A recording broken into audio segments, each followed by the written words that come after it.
Hello दोस्तों, आज का अपना टॉपिक रहेगा जूनियर अकाउंटेंट के लिए इकोनॉमिक्स का नेशनल इनकम। तो कल हमने क्या पढ़ा था? कल हमने पढ़ा था बैंकिंग सिस्टम के बारे में और आज हम पढ़ रहे हैं नेशनल इनकम के बारे में। तो यहाँ पर इसकी विस्तृत चर्चा कर सबसे पहले अपन नेशनल इनकम का अर्थ जानेंगे। अर्थ जानने के बाद अपन क्या करेंगे, उसके मेथड क्या है, राष्ट्रीय आय की गणना करने के लिए कितने मेथड हैं और इनकी गणना किस प्रकार से की जाती है। फिर इनके रहेंगे सेक्टर कि राष्ट्रीय आय की गणना करने में जो क्षेत्र योगदान दे रहे हैं उनका वर्णन करेंगे। तो अपन सबसे पहले राष्ट्रीय आय क्या चीज़ है, इसका अर्थ क्या है, इसके जानने की कोशिश करते हैं। राष्ट्रीय आय की मीनिंग यानी कि राष्ट्रीय आय का अपन अर्थ की विस्तृत यहाँ पे चर्चा करेंगे। तो सबसे पहले राष्ट्रीय आय कहा किसे जाता है या राष्ट्रीय आय में क्या क्या चीज़ें शामिल होती हैं नेशनल इनकम में। तो नेशनल इनकम में क्या क्या शामिल है? नेशनल इनकम में एक देश में एक वर्ष में उत्पादित समस्त अंतिम वस्तुएं और सेवाओं को शामिल किया जाता है या उत्पादित समस्त वस्तुएं और सेवाओं के अंतिम मूल्य को राष्ट्रीय आय में शामिल किया जाता है। ये क्या है, ये इसका अर्थ है। तो अपन क्या कह सकते हैं कि एक देश में उत्पादित समस्त अंतिम वस्तुएं और सेवाएं जिनका अंतिम मूल्य किस में शामिल किया जाएगा, राष्ट्रीय आय में। पहली बात तो ये उसके मीनिंग की, इसका बेसिक है। फिर ठीक है, फिर बात करते हैं अपन इसके मेथड की। मेथड की बात करेंगे तो पहला मेथड क्या है इसका? पहला मेथड क्या, प्रोडक्ट मेथड, और दूसरा मेथड है इनकम मेथड, और तीसरा है एक्सपेंडिचर मेथड।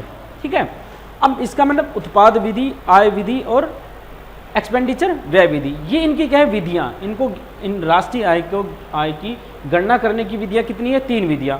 पहली विधि कौन सी है? प्रोडक्ट विधि यानी कि उत्पाद विधि।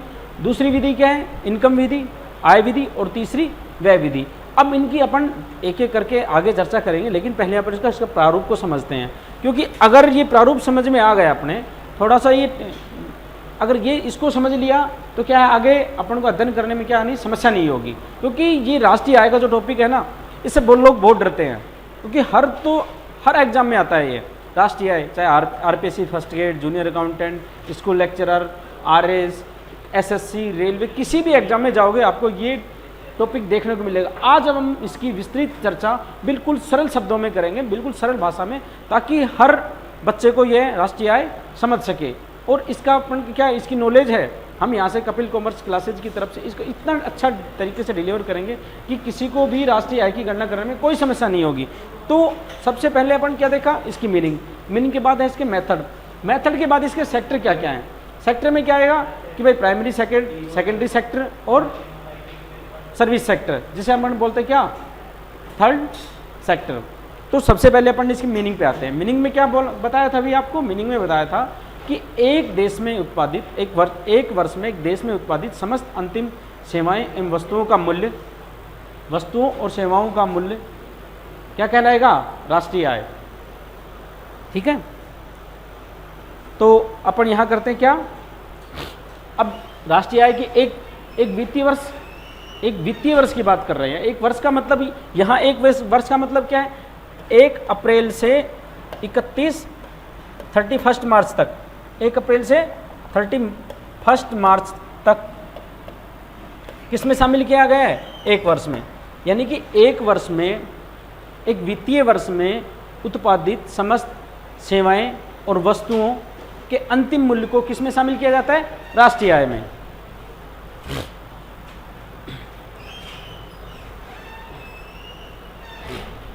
अपन यहां करेंगे किसकी मीनिंग की बात।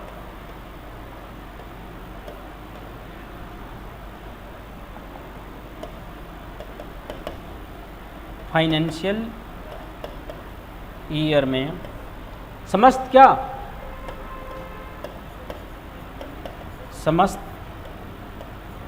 सेवाएं,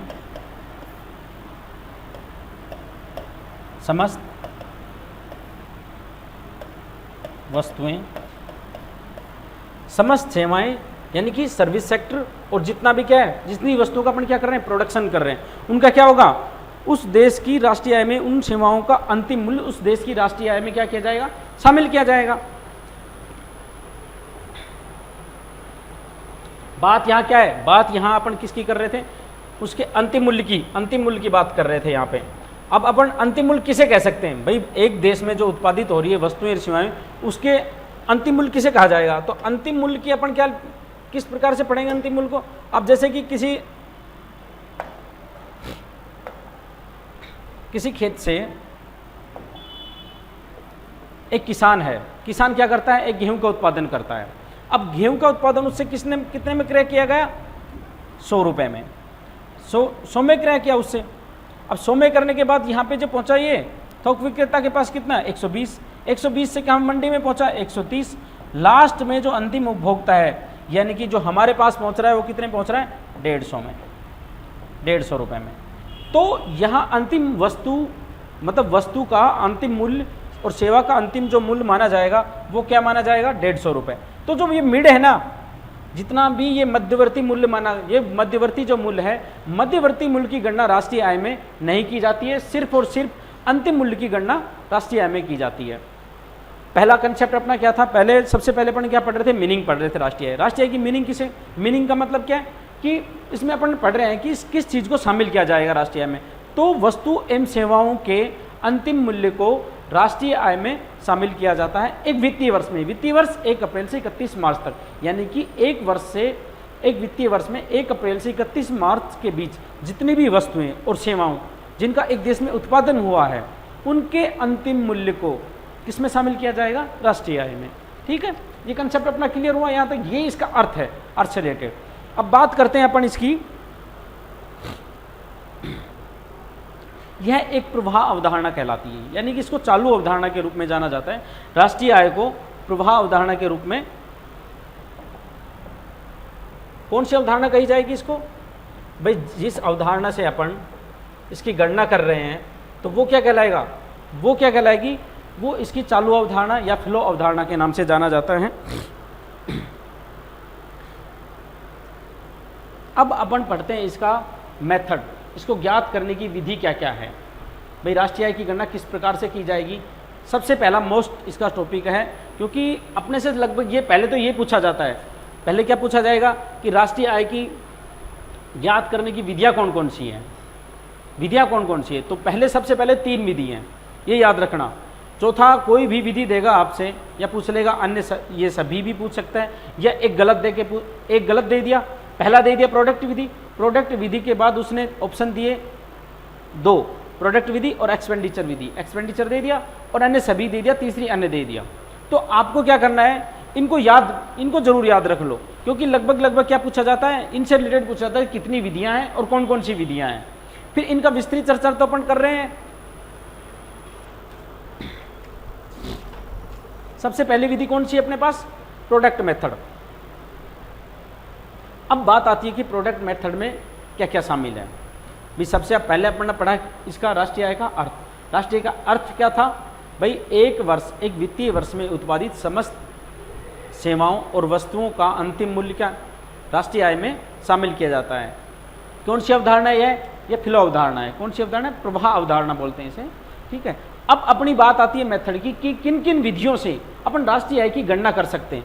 तो पहली विधि अपने पास है कौन सी, प्रोडक्ट विधि। अब बात आती है प्रोडक्ट विधि की।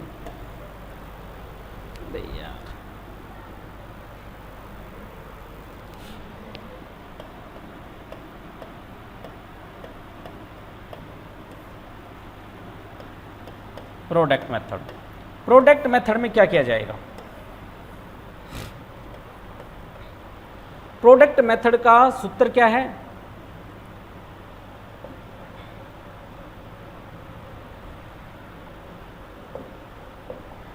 प्रोडक्ट मेथड का सूत्र है Q गुणा P। इसका मतलब एक वर्ष में समस्त वस्तुओं एवं सेवाओं की क्या क्वांटिटी गुणा प्राइस। जितनी वस्तुओं का उत्पादन हुआ है और जितनी सेवाओं और वस्तुओं का उत्पादन हुआ है उससे किससे गुणा करेंगे, प्राइस से। तो ये क्या प्रोडक्ट विधि का, अभी शॉर्ट बेसिक पढ़ रहे हैं अपन यहाँ पे। क्या पढ़ रहे हैं, उत्पाद विधि। सबसे पहले तो उत्पाद विधि कहा किसे जाएगा, इस विधि के अनुसार राष्ट्रीय गणना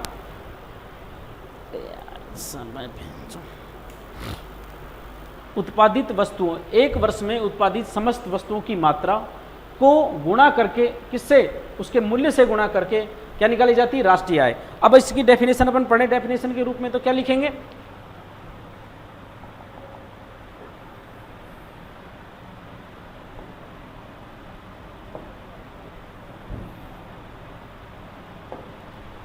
अगर अपन पढ़े एक डेफिनेशन के रूप में कि भाई प्रोडक्शन जो प्रोडक्ट मेथड है इसकी परिभाषा क्या रहेगी, तो एक वित्तीय वर्ष में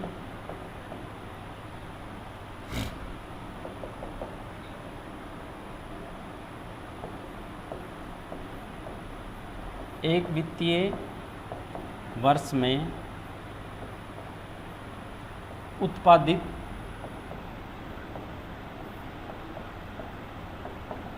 समस्त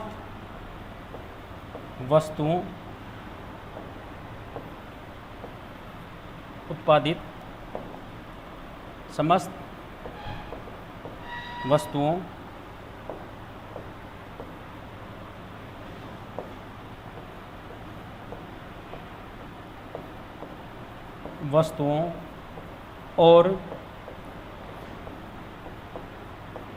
सेवाओं की उत्पादन की मात्रा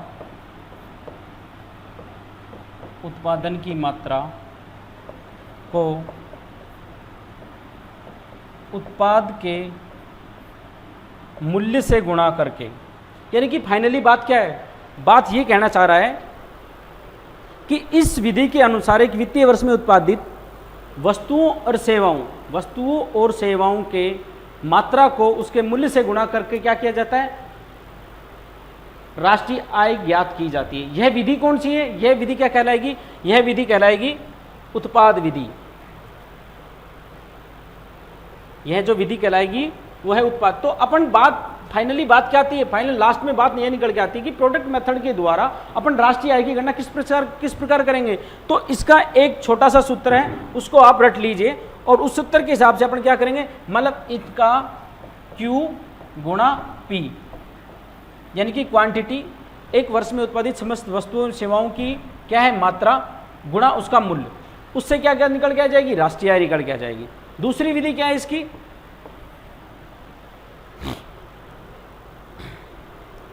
अब बात आती है कि उत्पाद विधि का प्रयोग कहाँ किया जाता है। उत्पाद विधि का प्रयोग कहाँ किया जाता है, उत्पाद विधि का प्रयोग किया जाता है कृषि क्षेत्र में किया जाएगा। इनकम विधि का प्रयोग कहाँ पे किया जाएगा, इनकम मेथड का, और इनको निकालने का तरीका क्या रहेगा, और एक्सपेंडिचर विधि को कहाँ प्रयोग किया जाएगा। अपन तीन को पहले का अध्ययन कर लिया। प्रोडक्ट विधि में किस प्रकार से राष्ट्रीय आय की गणना की जाती है कि एक वर्ष में उत्पादित समस्त वस्तुओं की मात्रा उसके मूल्य से गुणा करके अपन क्या करेंगे, राष्ट्रीय आय की गणना करेंगे। जैसे अपन उदाहरण के रूप में देखते हैं यहाँ पे कि सबसे बड़ी बात, पहली बात क्या थी कि प्रोडक्ट विधि को किस क्षेत्र में प्रयोग किया जाता है, वो किया जाता है कृषि क्षेत्र में, और आय विधि को कहाँ किया जाता है, सेवा क्षेत्र में, और एक्सपेंडिचर विधि का कहाँ किया, उद्योग क्षेत्र में। इनका प्रयोग कहाँ किया जाएगा, पहला इसका प्रयोग करेंगे अपन कहाँ पे, प्रोडक्ट विधि का प्रयोग कहाँ किया जाता है, कृषि क्षेत्र में, कृषि एग्रीकल्चर डिपार्टमेंट। इनकम का उद्योग क्षेत्र में,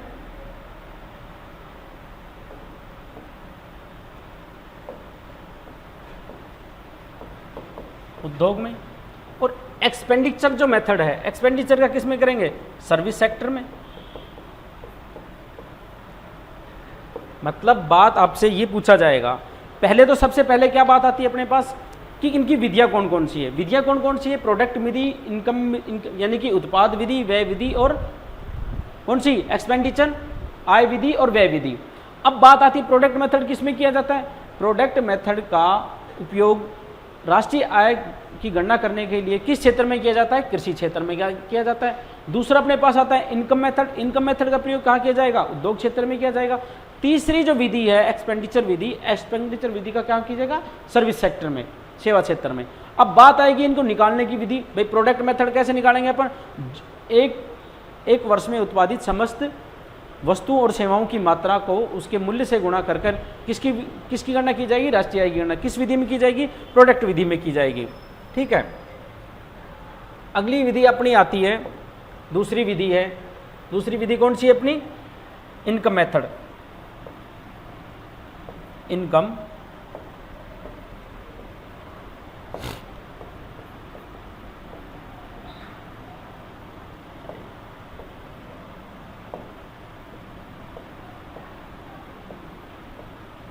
इनकम मेथड।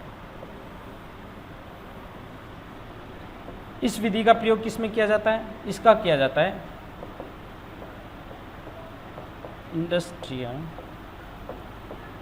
डिपार्टमेंट, यानी कि उद्योग में, उद्योग क्षेत्र। यानी कि जो आय विधि है, अपने मोस्टली अपने सिर्फ इतना पूछा जाएगा, ज़्यादा अपने को इसके गहराई की जाने की जरूरत नहीं है, लेकिन अपने को अध्ययन तो अच्छे से करना पड़ेगा। सरल भाषा में समझने की बात है कि 3 विधियाँ रहेंगी, 3 विधियों का प्रयोग कहाँ किया जाएगा। लगभग अभी तक जूनियर अकाउंटेंट में जितना पूछा गया है उसका यही मीनिंग है कि ये विधियाँ कितनी तो विधियाँ हैं और इन विधियों का प्रयोग कहाँ कहाँ किया गया है। ठीक है, तो पहली विधि कौन सी थी? प्रोडक्ट विधि, उत्पाद विधि। उत्पाद विधि का प्रयोग अपन कहाँ पे करते हैं? कृषि क्षेत्र में करते हैं, क्योंकि अपन आगे पढ़ेंगे कि प्राइमरी सेक्टर है, प्राइमरी सेक्टर में क्या क्या चीज़ें शामिल है। ठीक है, वही बात अब अगली बार अगली जो विधि आएगी वो कौन सी है? अगली विधि इनकम विधि, आय विधि। आय विधि का प्रयोग कहाँ किया जाएगा? उद्योगों में। किसमें शामिल है? सेकेंडरी सेक्टर में।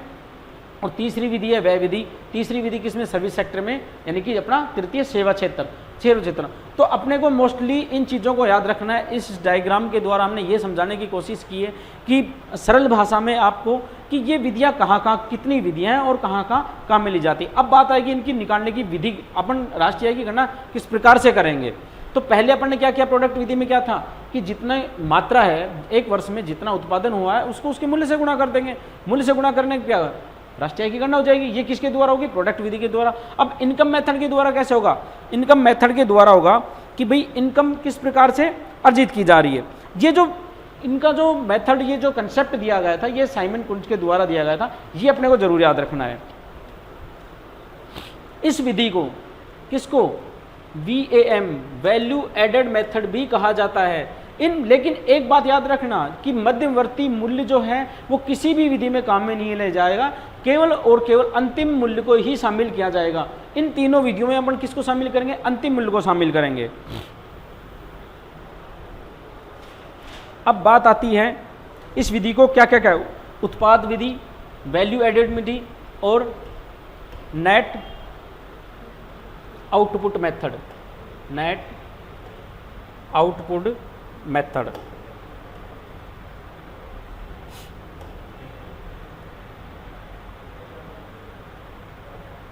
Output method. प्रोडक्ट विधि के कितने नाम हैं? एक तो उत्पाद विधि, नेट आउटपुट मेथड और वैल्यू एडेड मेथड, 3 विधियों। अब बात आएगी इसकी कि इसका प्रयोग करते समय अपन किन किन चीज़ों को ध्यान में रखें। भाई अभी तक तो अपन ने क्या पढ़ा? अभी तक तो अपन ने पढ़ा कि प्रोडक्ट विधि है क्या। ठीक है, अब बात आती है कि प्रोडक्ट विधि के द्वारा अपन ने किस प्रकार से ज्ञात कर सकते हैं।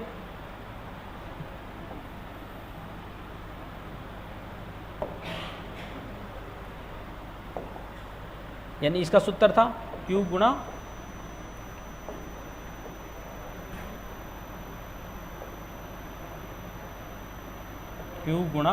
P। ये तो इसका सूत्र है। अब बात आएगी इसके नाम क्या क्या हैं और नाम, तो value added method, net output method और प्रोडक्ट विधि इसका है ही। तो 3 इसके नाम है। यदि आपके पास आ जाए कि आपसे पूछ ले कि वैल्यू एडेड मेथड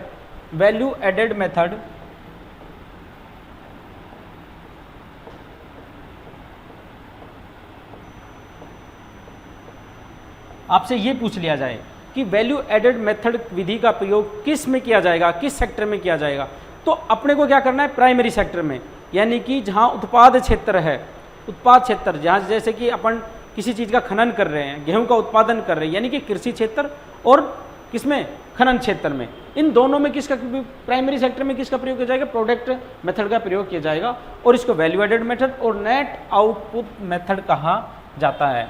लेकिन इन सबके बीच अपने को क्या करना है? इन सबसे के बीच हमने क्या करना है कि इस विधि को या जब अपन यूज करेंगे, यानी कि ये निकालेंगे राष्ट्रीय आय, नेशनल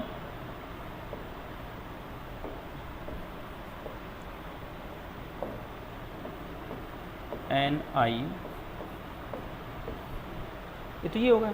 अब बात आती है कि इस विधि का प्रयोग करते समय अपने किन किन चीज़ों को ध्यान में रखना है। पहला क्या है, पहला अपने किस चीज़ को ध्यान रखेंगे कि उसी वर्ष से संबंधित होनी चाहिए, कि उत्पादन जो है उसी वित्तीय वर्ष से संबंधित होना चाहिए। उत्पादन उसी वित्तीय वर्ष से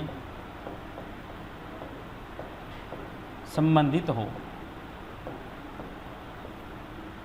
पहला क्या था कि जिस वर्ष अपन ये निकाल रहे हैं, यानी कि प्रोडक्ट मेथड के द्वारा अपन राष्ट्रीय आय की गणना कर रहे हैं, तो उत्पादन क्या होना चाहिए, उसी वर्ष से, पिछले वर्षों के उत्पाद को इनमें इस वर्ष राष्ट्रीय आय में शामिल नहीं किया जाएगा। सबसे मोस्ट तो अपना पहला पॉइंट तो इसका किसने निकालते समय क्या कर रखेंगे, ये चीज़ ध्यान में रखी जाएगी। अब दूसरी बात क्या आती है कि केवल अंतिम मूल्य को शामिल किया जाएगा, केवल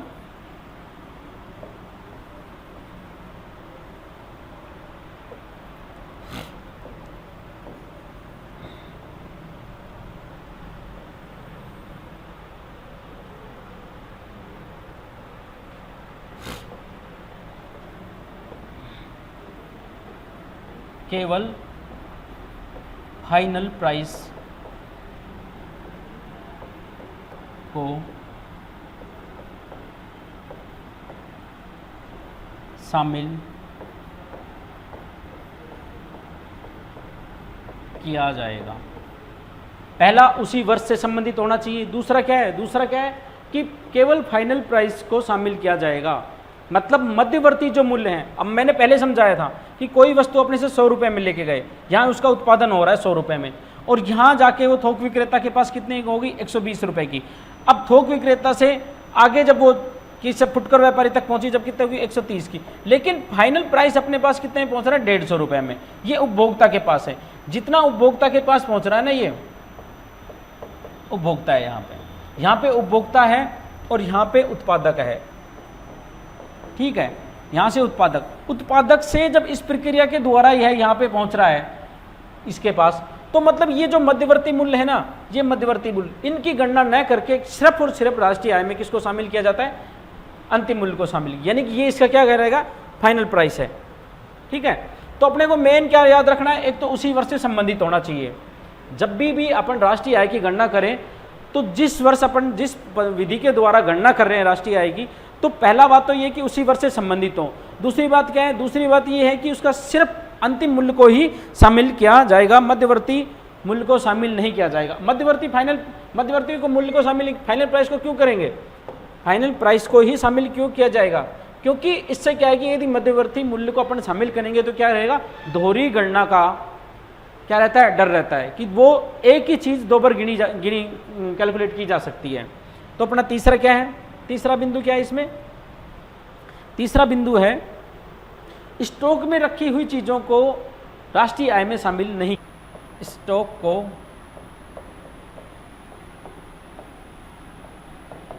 नेशनल इनकम में शामिल नहीं किया जाएगा।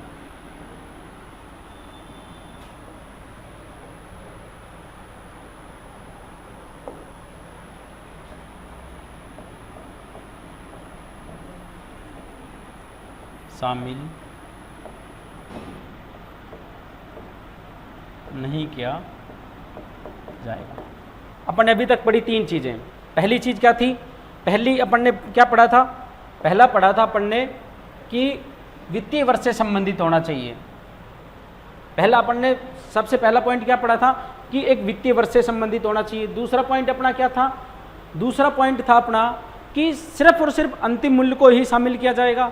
अंतिम मूल्य को क्यों शामिल किया जाएगा, मध्यवर्ती मूल्य को क्यों शामिल क्यों नहीं किया जाता, सबसे बड़ा क्वेश्चन ये है। तो मध्यवर्ती मूल्य को शामिल इसलिए नहीं किया जाता क्योंकि उसकी थोड़ी गणना होती है उससे। मध्यवर्ती अगर मूल्य को शामिल करेंगे तो क्या हो जाएगा, थोड़ी गणना की हो जाएगी। तीसरा पॉइंट अपना क्या था कि केवल जो वस्तु यहाँ अंतिम उपभोक्ता तक पहुंची है, लेकिन अब क्या हुआ, उस वर्ष से संबंधित है। पहला तो उस वर्ष से संबंधित, दूसरी अंतिम मूल्य को शामिल, तीसरा अपना मुख्य जो बात थी कि ध्यान रखने जो बात जब अपन नेशनल इनकम की प्रोडक्ट विधि के द्वारा गणना कर रहे हैं तो उसमें क्या शामिल है कि क्या स्टॉक में रखी हुई वस्तुओं को शामिल नहीं किया, यानी कि अपन यहाँ पे स्टॉक में जो है ना उसको शामिल नहीं करेंगे। स्टॉक इज नॉट कैलकुलेट,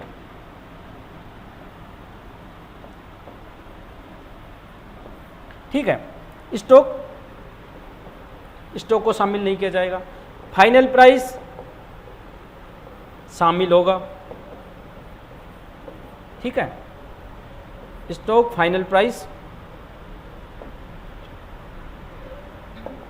और यहां पे क्या था भाई, पहला होगा फाइनल प्राइस, दूसरा स्टॉक वाला होगा, तीसरा क्या था कि तीसरा क्या चीज थी, उसी वित्तीय वर्ष से, यानी कि एक फाइनल ईयर से संबंधित होना चाहिए,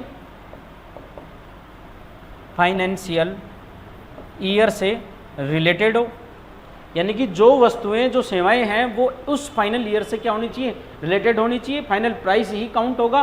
और तीसरा क्या है, स्टॉक में रखी वस्तुओं को राष्ट्रीय आय में शामिल नहीं किया जाएगा। ये किस विधि की गणना कर रहे हैं अपन, ये प्रोडक्ट विधि की गणना कर रहे हैं। प्रोडक्ट विधि से आय, राष्ट्रीय आय की गणना करने में इन बातों का ध्यान रखना बहुत जरूरी है, ठीक है।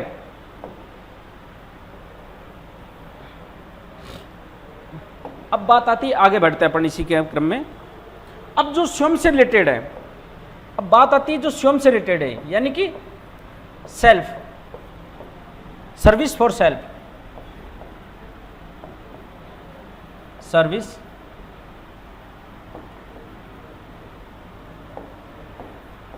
फॉर सेल्फ, जो स्वयं के लिए जो सेवाएं दी गई हैं, जैसे कि अगर अपन अपने खेत में जो उत्पादन करते हैं गेहूं का, अपन ने सारा गेहूं बेच दिया, लेकिन अपने पास जो अपन ने 2 क्विंटल 5 क्विंटल जितना रख लिया ना, वो प्रोडक्ट विधि में नेशनल इनकम में, राष्ट्रीय आय में शामिल नहीं होगा। आज सरल भाषा में मैं समझाऊं आपको, एक किसान है, किसान के पास 5 क्विंटल गेहूं का उत्पादन होता है, लेकिन वो 3 क्विंटल को कहाँ बेच दिया, मंडी में बेच दिया, लेकिन 2 क्विंटल गेहूं उसके घर पे रखा हुआ है। तो जो स्टॉक में रखा जो 2 क्विंटल गेहूं है ना, जो स्वयं के लिए उत्पादन किया गया है, उसको राष्ट्रीय आय में शामिल नहीं किया जाएगा। ये कौन कहती है, ये कहती है प्रोडक्ट विधि। उत्पाद विधि ये कहती है कि जो वस्तु स्वयं के पास रखी है, स्वयं के लिए उत्पादित की गई है, वो किस में शामिल नहीं होगी, राष्ट्रीय आय में शामिल नहीं की जाएगी। अब बात आती है अगली, यदि गैर कृषि आय पर, गैर कृषि क्षेत्र,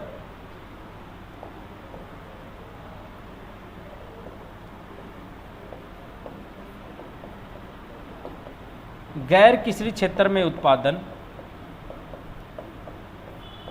भी राष्ट्रीय आय में शामिल नहीं होगा।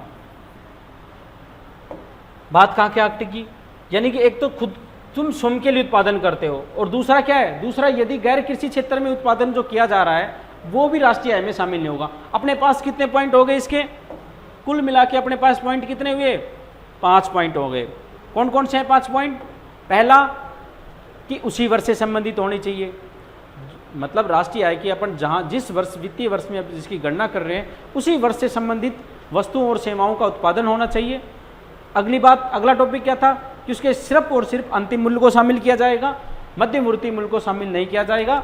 तीसरा क्या था कि स्टॉक में रखी हुई वस्तुओं सेवाओं को स्टॉक में जो वस्तुएं रखी गई हैं उसको राष्ट्रीय आय में शामिल नहीं किया जाएगा। और तीसरा क्या था, चौथा ये है कि जो खुद के लिए उत्पादन किया गया है, जो जिन वस्तुओं का उत्पादन स्वयं के लिए किया गया है वो राष्ट्रीय आय में शामिल नहीं होगा। और चौथा जो गैर कृषि का है, गैर कृषि क्षेत्र में जो जिन वस्तुओं का उत्पादन किया गया है वो भी किस में शामिल नहीं होगी, राष्ट्रीय आय में शामिल। यह प्रोडक्ट विधि का एक पूरा क्या है, लेखांकन है। प्रोडक्ट विधि का अपन ने पूरा अध्ययन कर चुके हैं इसका, तो अपन कह सकते हैं कि प्रोडक्ट विधि में क्या निष्कर्ष निकल के आता है कि कुल जो मात्रा है, कुल मात्रा को किससे गुणा किया जाएगा, उसके मूल्य से गुणा किया जाएगा। ये क्या है, प्रोडक्ट विधि, ठीक है। राष्ट्रीय आय की गणना प्रोडक्ट विधि के द्वारा कैसे की जाएगी कि नेशनल इनकम बराबर थ्रू, ये है क्वांटिटी इक्वल टू प्राइस, ठीक है। अब बात आती है, अपन दोबारा से एक बार देखते हैं इसको कि भाई सबसे पहला अपना पॉइंट क्या था कि प्रोडक्ट विधि, प्रोडक्ट विधि का प्रयोग कहाँ किया जाएगा, एग्रीकल्चर में, कृषि क्षेत्र में किया जाता है। इनकम का कहाँ किया जाएगा, उद्योग में किया जाएगा, और व्यय विधि का प्रयोग कहाँ किया जाएगा, सर्विस सेक्टर में किया जाएगा। अपन ने सबसे पहले क्या पढ़ा कि राष्ट्रीय आय का अर्थ क्या है। राष्ट्रीय आय का अर्थ क्या है भाई, राष्ट्रीय आय किसे कहा जाता है, एक वित्तीय वर्ष में उत्पादित समस्त सेवाओं और वस्तुओं के अंतिम मूल्य को राष्ट्रीय आय में शामिल किया जाता है, और उस देश की क्या कहलाती है, जो उसका कुल योग है वो क्या कहलाएगा, राष्ट्रीय आय कहलाएगी। अब राष्ट्रीय आय की गणना करने की विधियां कौन कौन सी, प्रोडक्ट मेथड, इनकम मेथड और एक्सपेंडिचर मेथड। अब जो प्रोडक्ट मेथड है, प्रोडक्ट मेथड का उपयोग कहाँ किया जाएगा, कृषि क्षेत्र में किया जाएगा। इनकम मेथड का प्रयोग अपन कहाँ पे करेंगे, उद्योग क्षेत्र में करेंगे। और तीसरा अपने पास आता है एक्सपेंडिचर मेथड, व्यय विधि। व्यय विधि का प्रयोग कहाँ पे किया जाएगा, सर्विस सेक्टर में किया जाएगा। मतलब बात ये घुमा फिरा कि कहाँ, यानी प्राइमरी सेक्टर यानी कृषि सेक्टर। यहाँ पे किसका प्रयोग किया गया, यहाँ पे किया गया प्रोडक्ट विधि का, प्रोडक्ट मेथड का, ठीक है। सेकेंडरी में किसका प्रयोग किया गया, यानी कि इनकम मेथड का, कहाँ पे किया गया, उद्योग में, इनकम मेथड, ठीक है। अब बात आती है थर्ड में। थर्ड में क्या है भाई, प्रोडक्ट हो गई, इनकम होगी, अब बच गया क्या अपने पास, एक्सपेंडिचर, एक्सपेंडिचर मेथड। आया कुछ समझ भाई, कहना क्या चाह रहा है आपसे, इतना पूछा जाएगा। अपन जितना पढ़ रहे हैं उससे जूनियर अकाउंटेंट में अभी तक सिर्फ ये पूछा गया है कि कितनी विधियां हैं, कौन कौन सी विधि है, किस विधि को किस काम में लिया गया है। अपन जितने भी पुराने पेपर देखते हैं जूनियर अकाउंटेंट के, तो उनमें यही क्वेश्चन प्राप्त हो रहे हैं। लेकिन बाद में जैसे कि ये इतना बड़ा टॉपिक है, बाकी की जो एग्रीगेट्स हैं इनके, बाकी जैसे जीडीपी निकालना, जीएनपी निकालना, इन सब चीज़ों का अध्ययन अपन आगे करेंगे। लेकिन सबसे अपना बेसिक क्या था, बेसिक बात ये थी अपने पास कि इन विधियों का प्रयोग किस किस में किया जा रहा है। अपन ने प्रोडक्ट विधि पढ़ ली। अब बात आती है दूसरी विधि, कौन सी थी अपनी, दूसरी विधि थी इनकम मेथड।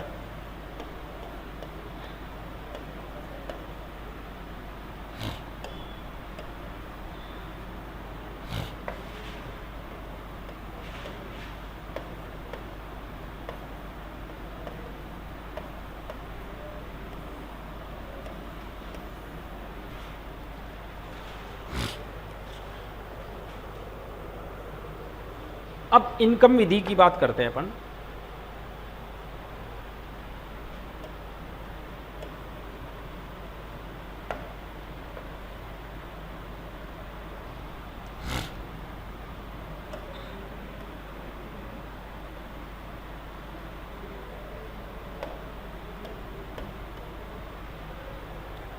आय विधि का सबसे पहले इसका प्रयोग कहाँ किया जाता है भी, सबसे पहले अपन ये पढ़ेंगे कि इसका प्रयोग कहाँ किया जाता है। इनकम विधि का प्रयोग कहाँ पे किया जा रहा है,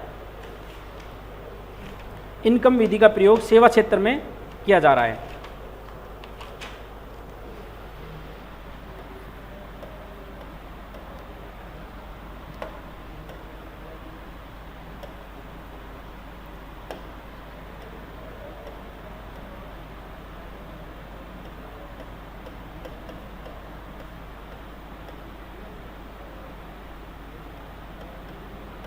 सर्विस सेक्टर में इसका प्रयोग कहाँ पे किया जा रहा है, सर्विस सेक्टर में। अब बात आती है कि इनकम विधि के द्वारा राष्ट्रीय आय की गणना कैसे की जाएगी। तो इनकम किन किन से अपन निकालेंगे भी, राष्ट्रीय आय के उत्पादन में चारों साधनों से प्राप्त होने वाले प्रतिफल को जोड़कर गणना की जाती है। यानी कि चार साधन है आय के, एक देश में आय के चार साधन है। पहला कौन सा है, भूमि। भूमि से क्या प्राप्त होता है भाई, लगान, ठीक है। दूसरा साधन क्या है, दूसरा साधन क्या है, पूंजी। पूंजी से क्या प्राप्त होगा, कैपिटल से। पूंजी से क्या प्राप्त होगा, ब्याज।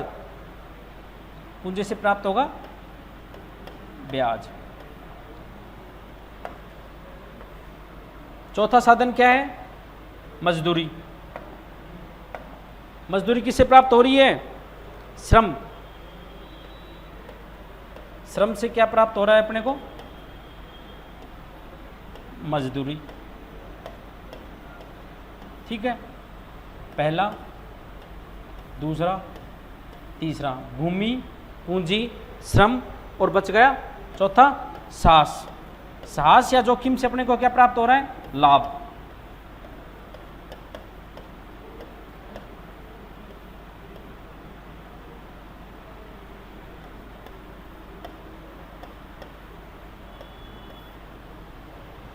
इनके द्वारा ये जो चार साधन है ना भाई, पूंजी,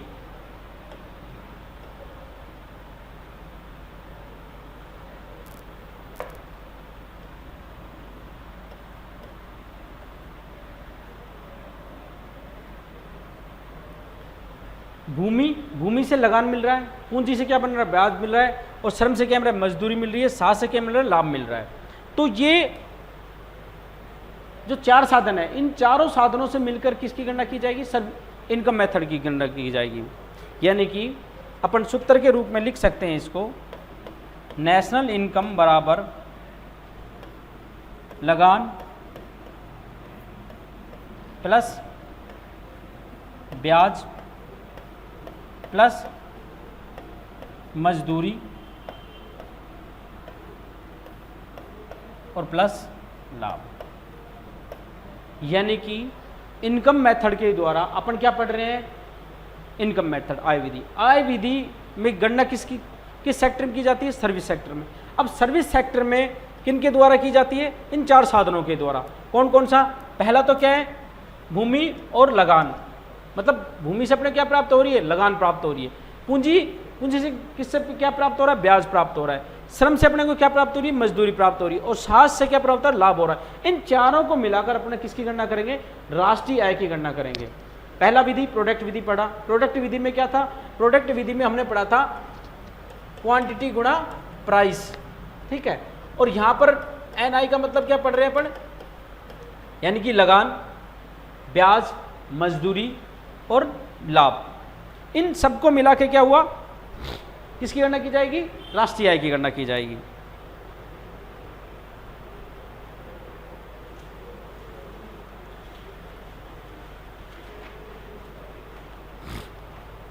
अब बात आती है, ये हो गया। अब बात आएगी अपनी पास तीसरी विधि की। दूसरी विधि अपन ने कर ली है कंप्लीट। यानी कि इन सब को जोड़ के, यदि आपको ये सब चीजें दे रखी है ना, ये सारी चीजें दे रखी है कि गणना कीजिए, आपके क्वेश्चन में दे दिया कि इन लगान दे दी, ब्याज दे दिया, मजदूरी दे दी और लाभ दे दिया। अगर इन सब से अपने को राष्ट्रीय आय निकालनी है तो क्या करेंगे, आप इन सबको जोड़ देंगे और जोड़ के क्या निकाली जाएगी, राष्ट्रीय आय निकाली जाएगी। अब तीसरी इनका और सबसे मेन जो इनका क्वेश्चन है ना, मेन क्वेश्चन क्या है कि इसकी गणना किस क्षेत्र में की जाती है, तृतीय क्षेत्र या सेवा क्षेत्र, यही इसका आंसर रहेगा। या फिर इसका पूछ सकता है कि ये सूत्र किसका है, तो अपने को क्या लिखना है यहाँ पे कि इनकम मेथड का है, ठीक है। अब बात आती है तीसरी विधि की। तीसरी विधि अपनी कौन सी थी, व्यय विधि।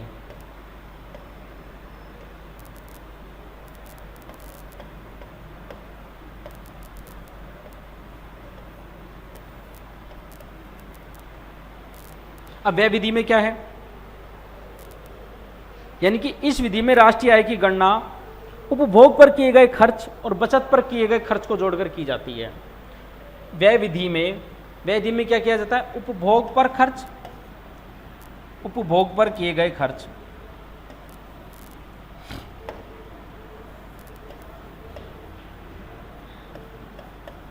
उपभोग पर किए गए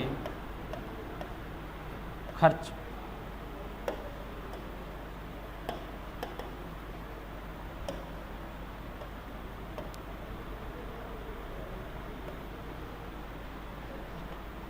तथा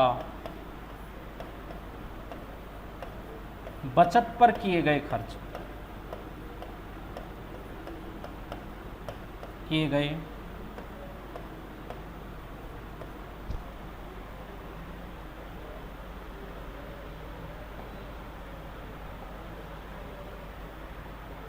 उपभोग पर किए गए खर्च तथा बचत पर किए गए खर्च, इन दोनों को क्या करेंगे अपन, ऐड कर देंगे। तो क्या निकल के आएगा, एक्सपेंडिचर मेथड से, एक्सपेंडिचर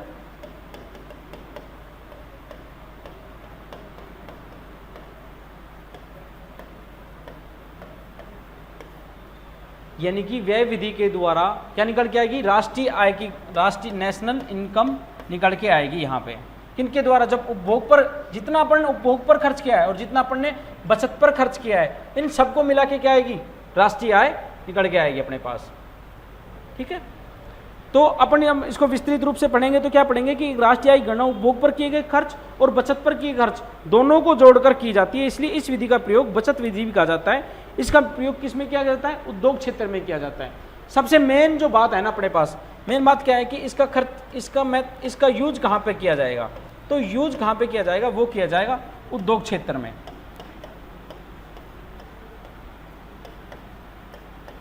उद्योग क्षेत्र में इसका प्रयोग किया जाएगा। ठीक है, यानी कि अपन पढ़ रहे 3 विधियां पढ़ी अपने, प्रोडक्ट मेथड, इनकम मेथड और एक्सपेंडिचर मेथड। एक्सपेंडिचर मेथड का प्रयोग कहाँ करेंगे और प्रोडक्ट मेथड का प्रयोग कहाँ पे अपने सारा पढ़ा। अपनी दूसरी क्या होती है? इनकम विधि। इनकम विधि का प्रयोग कहाँ करेंगे? सर्विस सेक्टर में, जैसे भूमि, पूंजी, श्रम और सास, इनसे जो मिलने वाले जो प्रतिफल हैं, किससे? भूमि से क्या प्रतिफल मिलेगा? लगान मिलेगा, लगान या किराया। पूंजी से क्या मिलेगा? ब्याज मिलेगा। श्रम से क्या मिलेगी? मजदूरी मिलेगी। और सास से लाभ मिलेगा। इनका जो जोड़ है ना, इनका जो टोटल है वो क्या मिलता है? राष्ट्रीय आय कहलाती है। अगली विधि अपनी थी व्यय विधि। व्यय विधि में क्या होता है? उपभोग पर किया गया खर्च तथा बचत पर किए गए खर्च दोनों को जोड़कर क्या निकाली जाती है? राष्ट्रीय आय निकाली जाती है, और यह उद्योग क्षेत्र में काम में ली जाती है यह विधि। अगर अपन स्टार्टिंग से देखें इसको,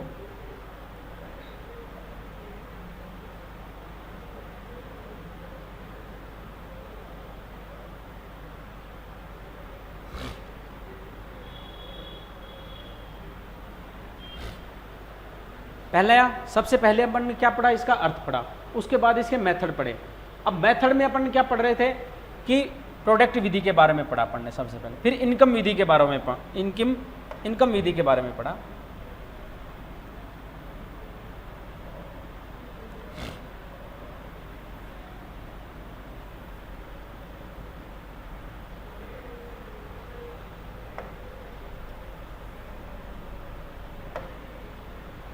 सबसे पहले प्रोडक्ट विधि, फिर इनकम विधि और फिर एक्सपेंडिचर विधि। अगर अपन इनको हिंदी में क्या क्या कहेंगे?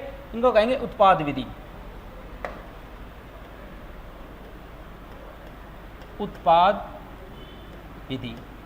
और सब अपन ने उत्पाद विधि में क्या पढ़ा था? उत्पाद विधि का सूत्र था Q गुणा P।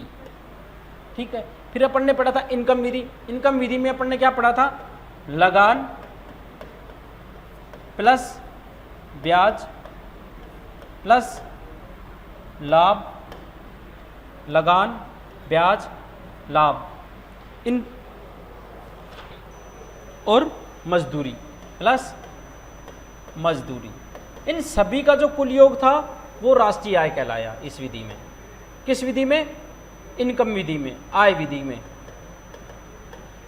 ठीक है, अगली विधि थी अपनी व्यय विधि। व्यय विधि में अपन ने क्या पढ़ा? उपभोग पर खर्च प्लस बचत पर खर्च, इनका योग क्या कहलाया? राष्ट्रीय आय। तो इन सब विधियों का अपन ने अध्ययन कर चुके हैं। यहाँ पे अपन एक एक करके देख चुके हैं कि सबसे, लेकिन मेन बात आपको याद रखनी है कि जो प्रोडक्ट विधि है, प्रोडक्ट विधि के 3 नाम है, वैल्यू एडेड मेथड और नेट आउटपुट मेथड। इन और इसका सूत्र क्या रहेगा? जो व्यय विधि है और खर्च और आय विधि, इनको ये बिल्कुल इजी है, क्योंकि अपन देख रहे हैं इनको लगान, ब्याज प्लस ब्याज, मजदूरी कहलाएगा, उपभोग पर खर्च क्या कहलाएगा। अगर सवाल पूछा जा सकता है तो किससे पूछा जा सकता है? प्रोडक्ट विधि से पूछा जा सकता है।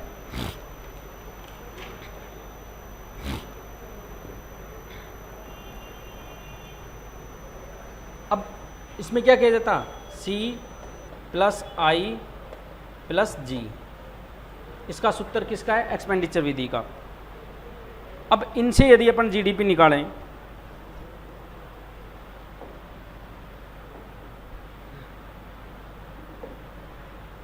अब बात किसकी आएगी? जीडीपी की।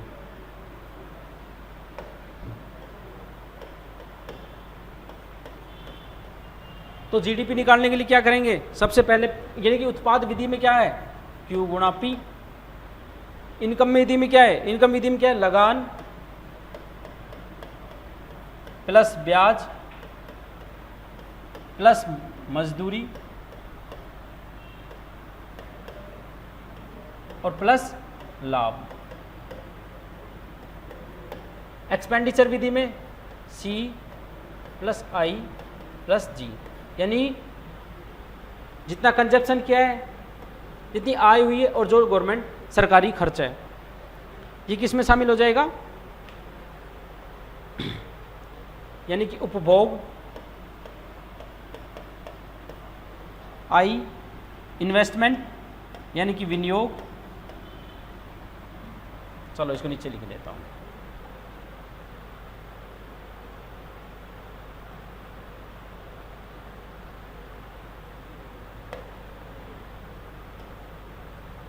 C प्लस आई प्लस जी।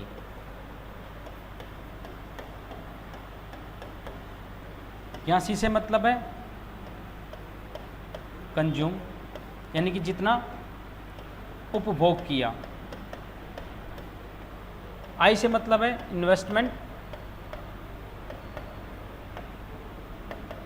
जितना विनियोग किया। और जी फॉर गवर्नमेंट एक्सपेंडिचर, सरकारी खर्च।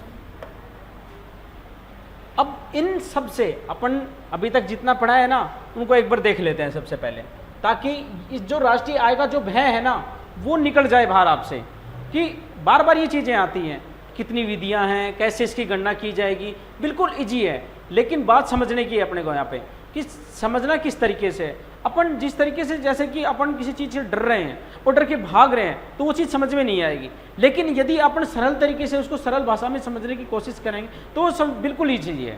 राष्ट्रीय आय इतना बड़ा हवा नहीं है, लेकिन क्या है कि ये हर एग्जाम में आती है, और हर एग्जाम में आने के कारण क्या करते हैं, बच्चे से डरते हैं। लेकिन अपने को डरने की जरूरत नहीं है, बिल्कुल सीधा सा और सरल सा इसका तरीका है कि अपन सब एक एक मतलब स्टेप बाय स्टेप पढ़ें इसको। अपन सीधा जीडीपी निकालने भागेंगे या अभी एनएनपी निकालने से, जैसे कि अभी बात आए, अभी अपन बोल दें कि भाई राष्ट्रीय आय क्या है, मैं यहाँ लिखवा देता राष्ट्रीय आय एनएनपी एट फैक्टर कॉस्ट है। राष्ट्रीय आय क्या है, एनएनपी एट फैक्टर कॉस्ट। काफी बार पूछा जाता है कि राष्ट्रीय आय, अरे यार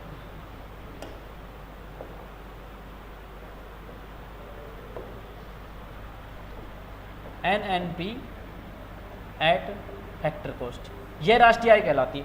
अभी मैं सीधा जाके यानी कि राष्ट्रीय आय की परिभाषा ना देके, ना मीनिंग बताता, ना मेथड बताऊं, ना सेक्टर बताऊं, और सीधा यहाँ आ जाऊं तो क्या समझ में आ जाएगी आपकी? ये समझ में बिल्कुल भी नहीं आएगी कभी भी। अभी मैं बोल दूं एनएनपी एट फैक्टर कॉस्ट, अब एनएनपी एट मार्केट प्राइस कैसे निकालेंगे, जीडीपी का गणना कैसे की जाएगी, एनडीपी की गणना किस प्रकार की जाएगी, अगर अपने सीधा सूत्र पे आए तो यह कभी भी समझ में नहीं आएगी। लेकिन अपने को एक एक चीज़ें स्टेप बाय स्टेप पढ़ना है। कुछ सबसे पहले अपन क्या पढ़ेंगे, इसकी विधियाँ पढ़ी भाई, प्रोडक्ट मेथड, इनकम मेथड और एक्सपेंडिचर मेथड। अब बात आती है इसके सेक्टर्स की, कि इनके क्षेत्र क्या क्या हैं भाई, राष्ट्रीय आय में जो योगदान देने वाले क्षेत्र कौन कौन से हैं। ठीक है, अब अपन आते हैं राष्ट्रीय आय में योगदान देने वाले क्षेत्र।